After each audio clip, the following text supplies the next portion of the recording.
Sarah Keller walked into the gym without a membership card, without workout clothes, and without reason to be there yet within 30 seconds. Every single person inside was running for their life. On a quiet Thursday evening, the gym seemed like any other night. The hum of treadmills blended with the clinking of metal weights, and the faint smell of sweat hung in the air. Dozens of people were locked into their routines, some running with headphones in, others counting their reps, determined to push past their limits. The staff at the front desk scrolled on their phones, barely paying attention to the comings and goings of members. It was the kind of predictable environment where nothing unusual was ever expected to happen. That was why no one noticed when the woman entered. She didn't swipe a card, she didn't carry a gym bag, and she didn't wear workout clothes. She slipped in with a kind of quiet assurance that suggested she belonged, yet anyone who really looked would have seen that she was entirely out of place. Her plain clothes contrasted against the neon-colored tank tops and athletic leggings that filled the space. She didn't look nervous or hurried.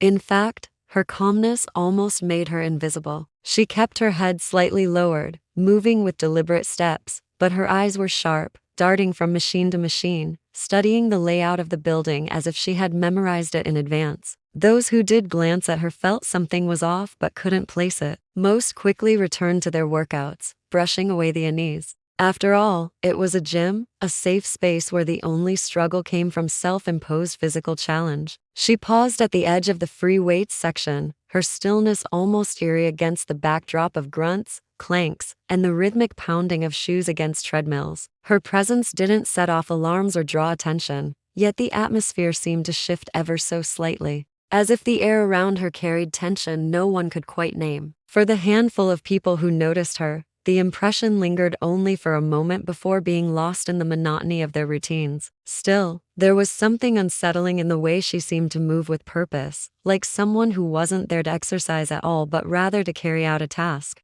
In less than a minute, she had blended into the gym environment, unnoticed, yet watching everything. No one could have guessed that her next actions would shatter the calm and turn this ordinary night into one that would be remembered for years. The clock ticked forward, and with each second, she edged closer to unleashing something that would force every single person in the room to flee. The woman walked deeper into the gym, her footsteps steady and unhurried. Every movement appeared carefully planned, as though she knew exactly where she was going. The other gym-goers hardly gave her a second look, distracted by their routines and the beats of their headphones. A man on the rowing machine pushed through his last set, sweat dripping from his forehead, while a group of friends laughed between bench press turns. All around, life seemed normal. That was the perfect cover for what she was about to do. She reached into the pocket of her jacket and drew out a small, unremarkable object. To anyone glancing her way, it might have looked like a simple smartphone or maybe a music player. But hidden within the plain casing was something far more unusual, something crafted for one purpose: disruption. She held it loosely in her hand, her eyes shifting across the room, not with curiosity, but with calculation. It was as if she was weighing the reactions of the crowd before anything had even begun.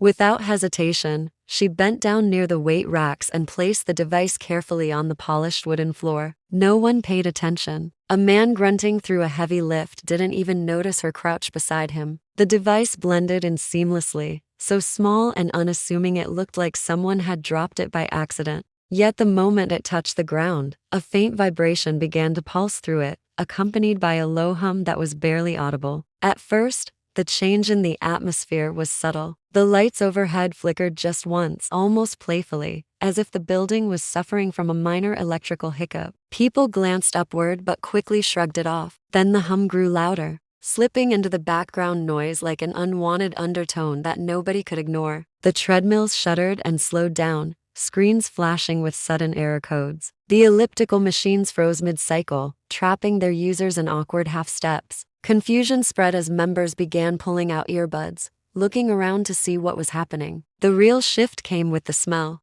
A sharp, acrid scent began to drift across the gym, stinging the back of throats and watering eyes. It was faint at first, but unmistakable, like a chemical spill. People coughed and frowned, searching for its source. Panic flickered in their expressions. The harmless space they had trusted just moments ago suddenly felt hostile and safe. And in the middle of it all, the woman stood silently, watching her plan unfold as the first hints of fear rippled through the crowd. The panic grew quickly, faster than anyone expected. The sharp odor spread like wildfire, burning through the air and leaving people gasping as they abandoned their workouts. A woman on the treadmill stumbled as she tore off her headphones, coughing uncontrollably. A man dropped the dumbbells he was lifting, the clang echoing across the gym floor as others began to back away from the source of the smell. What had moments ago been a room filled with determination and focus was now unraveling into chaos. The red glow of the emergency lights kicked in, painting everything in a sinister hue. The once familiar gym looked more like a danger zone than a place of health and strength.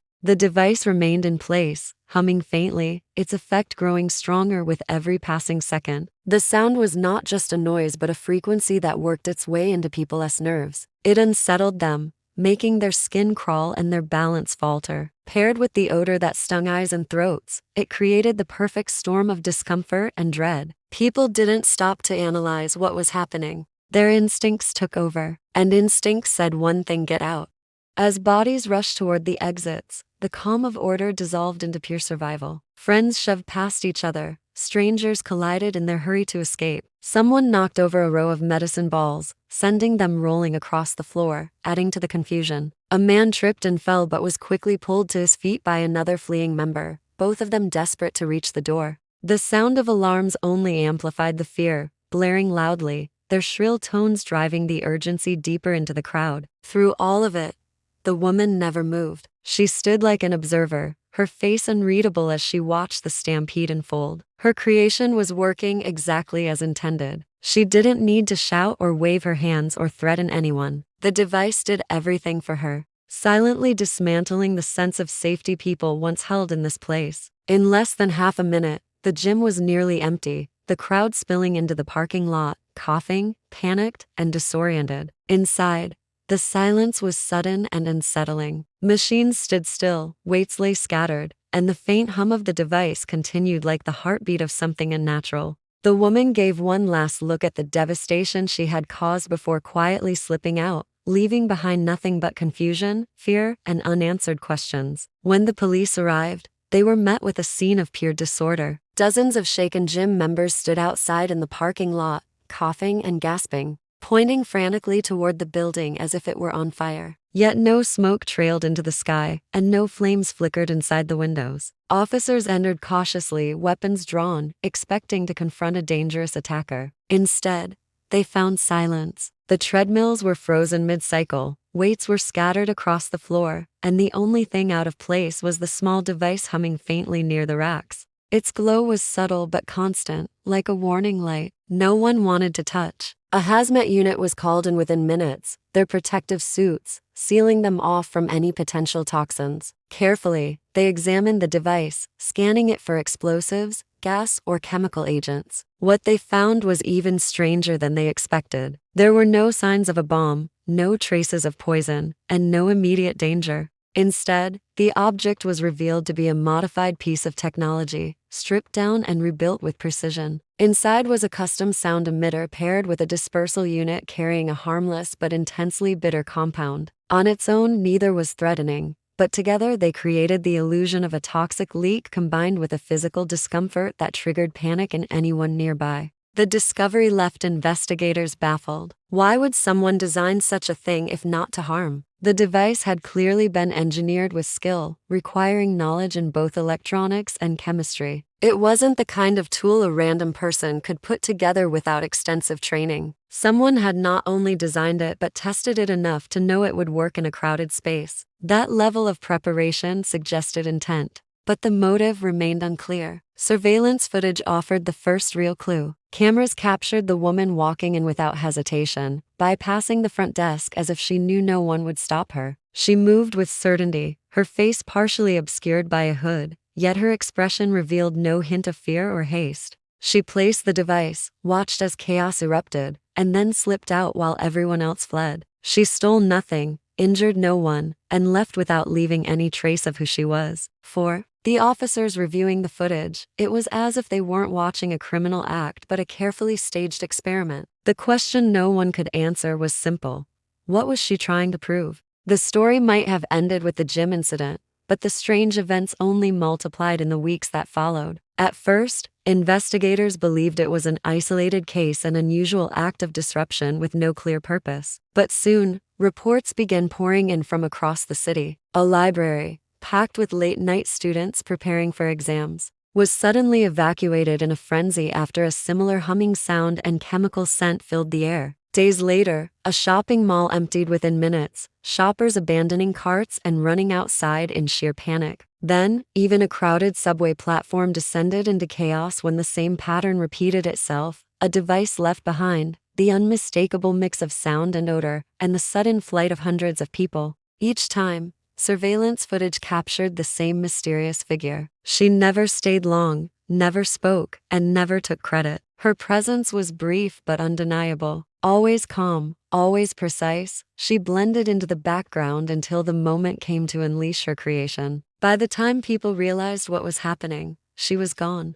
disappearing into the mass of those she had just driven into panic. Authorities struggled to track her, but her movements were unpredictable, and she left no trace beyond the chaos she engineered. The media quickly gave her a name, the Evacuator. News outlets debated her motives endlessly. Some painted her as a dangerous criminal testing new forms of psychological warfare. Others speculated she was a rogue scientist proving a theory about human behavior. Conspiracy theorists claimed she was part of a larger organization, experimenting with methods of crowd control for reasons yet to be revealed. No explanation satisfied the public, and the mystery only deepened with each incident. What made her actions especially disturbing was the absence of personal gain. She stole nothing, harmed no one physically, and never released demands or threats. Her crimes were not about money or revenge, but about power, the ability to turn order into chaos with nothing more than a pocket-sized device. Investigators grew more desperate, warning that if she ever chose to escalate, the consequences could be catastrophic. But despite their efforts, she remained untouchable, slipping through the cracks like a shadow. The fear she left behind was greater than any single event. People began second-guessing crowded places, wondering if she might strike again. Her identity was never uncovered, and her purpose remained a mystery. What endured was the unsettling truth that one woman, with nothing but a small device and a plan, could dismantle the illusion of safety in 30 seconds flat.